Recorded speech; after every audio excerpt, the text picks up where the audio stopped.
Hello students, a very good morning to all of you. I hope all of you are safe at your home and concentrate on your studies.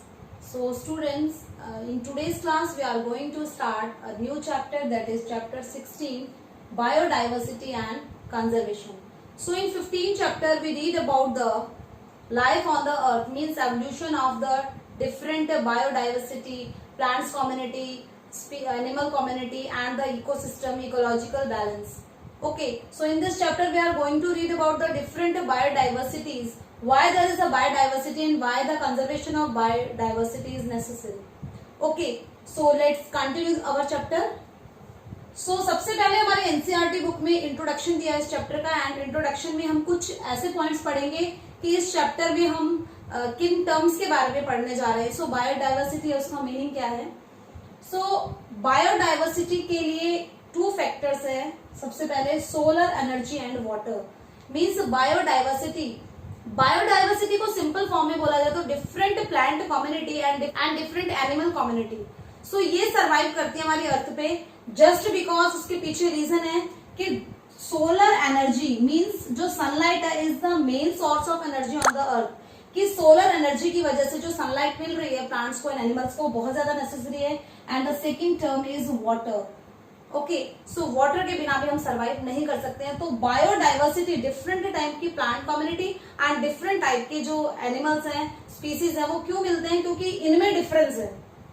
एक example अगर हम ले तो हमने पिछले chapter में पढ़ा था कि लिविंग ऑर्गेनिज्म को सरवाइव करने के लिए क्लाइमेट, रिलीफ, सॉइल, लैंड, ये सारी चीजें जो फैक्टर्स हैं, नेचुरल फैक्टर, ये इम्पैक्ट करते हैं. सो वाटर अवेलेबिलिटी है तो वहां पे बायोडाइवर्सिटी वो ज्यादा होगी. डेजर्ट एरिया में बायोडाइवर्सिटी कम देखने को मिलेगी क्योंकि वाटर अवेलेबिलिटी नहीं है. ऐसे ही सोलर एनर्जी मीन्स अगर प्रॉपर सनलाइट मिल रही है या इवोपरेशन की प्रोसेस ज्यादा हो रही है तो जो वहां पर प्लांट कम्युनिटी कम होगी. सो एक पर्टिकुलर क्वांटिटी में अगर सोलर एनर्जी मिल रही है प्लांट्स को तो उनकी डेवलपमेंट के लिए वो अच्छी है. Okay, next one is biodiversity is a system in constant evolution from a view point.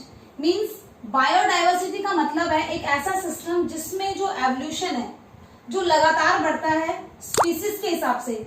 मतलब डिफरेंट टाइप की जो स्पीसीज है वो ग्रो कर रही है. This is called the biodiversity. Organism है, कोई भी इंडिविजुअल ऑर्गेनिज्म, उसका भी एवोल्यूशन हो रहा है. इंडिविजुअल ऑर्गेनिज्म मीन्स अगर हम काउ की बात करें तो जो नंबर ऑफ काउज है वो बढ़ रहे हैं. सो ये क्या हो रहा है? एवोल्यूशन हो रहा है एक स्पीसीज का. एंड अगर डिफरेंट स्पीसीज की बात करें कि काउ भी है एंड कैमल भी है एंड बफेलो भी है एंड एलिफेंट भी है, वो डिफरेंट स्पीसीज है. तो डिफरेंट स्पीसीज भी ग्रो कर रही हैं जबकि एक पर्टिकुलर ऑर्गेनिज्म, एक पर्टिकुलर स्पीसीज है, उसका भी ग्रो हो रहा है. So that is the biodiversity. Biodiversity is not found evenly on the earth. Earth पर बायोडाइवर्सिटी सिमिलर नहीं मिलती है कि अगर हम बोले कि पोलर बियर है तो वो पोलर रीजन में मिलेंगे.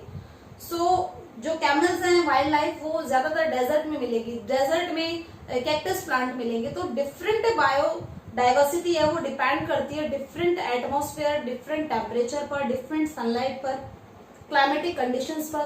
सो इसलिए हम कह सकते हैं कि इवनली नहीं है हमारे अर्थ पर बायोडाइवर्सिटी सिमिलर नहीं होती है. टाइप्स ऑफ फॉरेस्ट में हमने क्या पढ़ा था? जहां पर डिफरेंट रेनफॉल है उसके अकॉर्डिंग है वो डिस्ट्रीब्यूशन है फॉरेस्ट का. Okay, next, biodiversity is the combination of two words, that is bio and diversity. So bio means life and diversity means variety.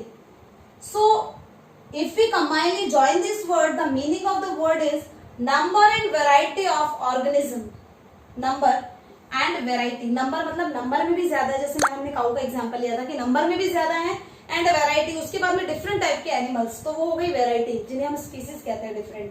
So number and variety of organism found within a specified geographical region. किसी specified geographical region में जो number of species and variety of species मिलती है that are called the biodiversity. Okay. Varieties of plants, animals. अब यहाँ पर ध्यान से सुनना. Variety of plants, variety of microorganism and variety of genes. They contain an ecosystem. ये मिलकर के एक इकोसिस्टम बनाते हैं. Plants, animals, microorganism and genes. ये मिलकर के बनाते हैं एक इकोसिस्टम दे फॉर्म्ड वेराइटी। अब वेराइटी लिविंग ऑर्गेनिज्म की वेराइटी होती है, डिफरेंट स्पीसीज की वेराइटी होती है, डिफरेंट इकोसिस्टम की वेराइटी होती है। डिफरेंट इकोसिस्टम में हमने पढ़ा था कि इकोसिस्टम को अगर हम डिवाइड करें उसके सब पार्ट में, तो हमने उसको बायो नेम दिया था। डिफरेंट स्पीसीज है, ओके, कैट की अलग स्पीसीज है, टाइगर की अलग स्पीसीज है, एंड काउज है उनके अलग स्पीसीज है। सो ये species and living organism different type के, ह्यूमन बीइंग भी है, एनिमल भी है, बर्ड भी है, ओके, ये है living organism. So different type के लिविंग ऑर्गेनिज्म है, डिफरेंट टाइप के स्पीसीज है, डिफरेंट टाइप के इकोसिस्टम है, they are called the variety in biodiversity. So different type के जो लिविंग ऑर्गेनिज्म सर्वाइव करते हैं एक पर्टिकुलर इकोलॉजी, एक पर्टिकुलर इकोसिस्टम में, that are called the biodiversity. So biodiversity can be classified at 3 level. हम बायोडाइवर्सिटी को 3 लेवल में रीड करते हैं। So first level is genetic diversity, जो डिफरेंट टाइप के जीन्स है स्पीसीज में, डिफरेंट स्पीसीज में, that are called the genetic biodiversity. Different species diversity means जो स्पीसीज है डिफरेंट, वो अलग अलग है, that is species diversity. And the third one is ecosystem diversities, different different geographical area पर डिफरेंट टाइप के ecosystem मिलते हैं, that is called the ecosystem diversity. So different species में डिफरेंट जीन्स हैं, इसलिए वो डिफरेंट स्पीसीज है। So these are the genetic diversity. Different species means different type के जो एनिमल्स हैं वो डिफरेंट स्पीसीज है एनिमल की, तो they are the species diversity. And the third one is ecosystem diversity, different type के जो इकोसिस्टम है जिनको हम क्लासिफाई कर सकते हैं कि यहाँ पर इतनी रेनफॉल होती है, यहाँ पर इतना टेम्परेचर रहता है, यहाँ पर क्लाइमेट ऐसा रहता है, तो हमने उनको डिफरेंट इकोसिस्टम में डिवाइड कर दिया है। So first we read about the genetic diversity. इसके कुछ पॉइंट्स देखते हैं हम, क्या है genetic diversity. Genes are the basic building blocks of various life form. जितने भी लाइफ फॉर्म है, जितने भी लिविंग ऑर्गेनिज्म है, उनमें कुछ जीन्स होते हैं जिनकी वजह से उनकी फॉर्मेशन हुई है। सो जीन्स की वजह से लिविंग ऑर्गेनिज्म है, जो लाइफ फॉर्म्स है, उनकी फॉर्मेशन हुई है। Genes biodiversity refer to the variation of genes within the species. Different species में डिफरेंट काइंड ऑफ जीन्स होते हैं, everybody have different genes. So किसी भी चाइल्ड में उसके पेरेंट्स के जीन्स हैं, so that are called the genetic biodiversity. Groups of individual organism having certain similarities. अब group of individual organism, same type के जो इंडिविजुअल ऑर्गेनिज्म है उनमें कुछ सिमिलैरिटी मिलती है, जैसे उनके फिजिकल कैरेक्टरिस्टिक्स हैं, आर कॉल्ड स्पीसीज, इसीलिए उन्हें स्पीसीज कहा जाता है। अगर हम एग्जांपल लेते हैं किसी भी एनिमल का, सपोज काउ, इंडिविजुअल ऑर्गेनिज्म है, जितने भी काउज हैं वो हमें एक जैसे दिखती हैं, सिमिलैरिटीज उनमें हमें दिखती है कि उनका जो अपीयरेंस है, फिजिकल अपीयरेंस, वो एक जैसा है, इसलिए उन्हें हमने स्पीसीज बोला है कि वो काउ की स्पीसीज है। ओके, सो ये किसकी वजह से है? कि उनके जीन्स की वजह से है। Okay, human being genetically belongs to the Homo sapiens. तो ह्यूमन बीइंग में किसके जीन्स हैं हमारे अंदर? That is Homo sapiens. किस स्पीसीज से बिलोंग करते हैं हम? Homo sapiens. ये 1 मार्क्स का क्वेश्चन आ सकता है। होमो सेपियंस स्पीसीज से हम बिलोंग करते हैं। ह्यूमन बीइंग में जीन्स किसके हैं? होमो सेपियंस स्पीसीज के। Differ in colour. अब स्पीसीज तो एक है, लेकिन फिर भी हमारा अपीयरेंस है, फिजिकल अपीयरेंस, हम एक दूसरे से अलग दिखते हैं। स्किन कलर हमारा जो फिजिकल अपीयरेंस है या हाइट है, वो सबकी अलग है। किसकी वजह से? That is because of the genes. Genetic diversity is essential for healthy breeding. ये जेनेटिक जो बायोडाइवर्सिटी है बहुत ज्यादा जरूरी है हेल्दी ब्रीडिंग के लिए and population of species, and different species की पॉपुलेशन के लिए, एंड उनमें डिफरेंस करने के लिए जो जेनेटिक बायोडाइवर्सिटी है बहुत ज्यादा इंपॉर्टेंट है। Okay, next type of diversity is species diversity. Means different type की जो स्पीसीज मिलती है, it is called the species diversity. This refer to the variety of species.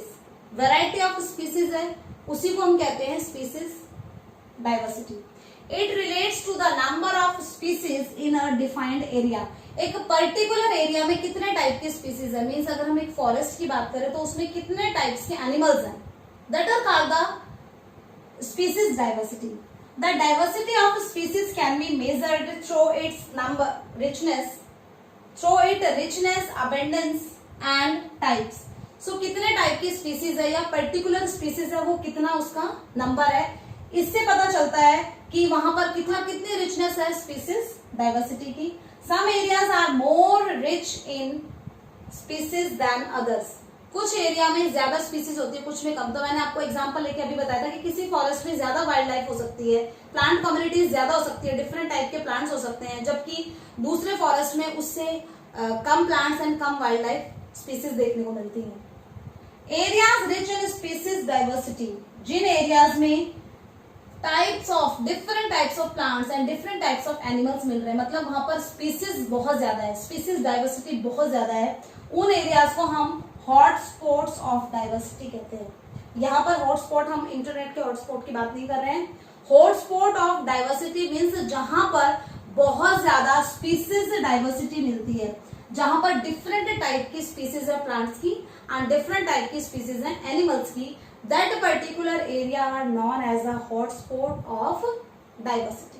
The third type of diversity is ecosystem diversity, means different geographical areas में, different particular areas में different type के ecosystem मिलते हैं, that are called the ecosystem diversity. So the broad difference between ecosystem types, जो ecosystem types है वो different क्यों होते हैं? बिकॉज डाइवर्सिटी ऑफ हैबिटेट, उनमें रहने वाले living organism and the ecological process means physical environment किसी पर्टिकुलर प्लेस का एंड वहां पर रहने वाले जो लिविंग ऑर्गेनिज्म है उनमें डिफरेंस होता है। क्योंकि हमने पढ़ा था इकोसिस्टम में क्या होता है, जो हैबिटेट्स है, जो लिविंग ऑर्गेनिज्म है एंड जो फिजिकल एनवायरनमेंट है वो आपस में एक दूसरे पर इंटरडिपेंडेंट है, that is called the ecosystem. So physical environment हर जगह पर एक जैसा नहीं है एंड जो लिविंग ऑर्गेनिज्म है वो उनका जो नंबर है, उनकी जो स्पीसीज है वो हर जगह पर सेम नहीं है। सो पर्टिकुलर एरिया में कितने हैबिटेट्स रहते हैं, कौन से टाइप के हैबिटेट्स रहते हैं, कौन से लिविंग ऑर्गेनिज्म रहते हैं एंड वहां का जो फिजिकल एनवायरनमेंट है वो कैसा है, उसी से हम डिफाइन करते हैं, उसी से हम डिफरेंस करते हैं डिफरेंट इकोसिस्टम में। So and ecological process occurring with in each ecosystem type constitute the ecosystem diversity. So one thing is physical environment and second one is living organism. Okay, so physical environment and living organism में जो relation है that is called the ecosystem. So हर जगह पर ये different होता है, इसलिए different ecosystem होते हैं। Okay, the boundaries of communities and ecosystem are not very richly defined. लेकिन हम बहुत रिजली डिफाइन, बहुत एक रिफाइंड लाइन नहीं होती कि इसके बाद में ये पर्टिकुलर इकोसिस्टम स्टार्ट हो गया है। कुछ क्वालिटीज इस इकोसिस्टम की इसमें भी मिलेंगी एंड कुछ क्वालिटीज इस इकोसिस्टम की यहाँ पर भी मिलेगी। तो हम पर्टिकुलर बाउंड्री नहीं बता सकते कि यहाँ पर ये वाला इकोसिस्टम स्टार्ट हुआ है, यहाँ पर ये वाला इकोसिस्टम खत्म हो गया।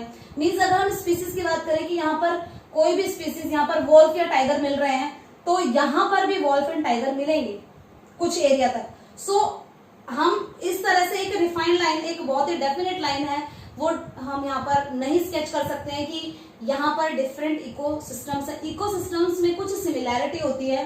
दस डेमोक्रेशन ऑफ इकोसिस्टम बाउंड्रीज, इसलिए डेमोक्रेशन इकोसिस्टम बाउंड्रीज का सेपरेशन करना इज डिफिकल्ट एंड कॉम्प्लेक्स, इसलिए थोड़ा सा डिफिकल्ट है डिफरेंट इकोसिस्टम्स है उनको सेपरेट करना। Okay, so students, it's all about today's class. I hope all of you understand that. आज की क्लास में हमने बायोडाइवर्सिटी के बारे में पढ़ा कि what is biodiversity and the types of biodiversities we are discussed here, that is first one is genetic biodiversity, second one is species diversity and third one is ecosystem diversity. So you have to read this chapter from your NCERT book and if you have any confusion, any doubt, just ask me.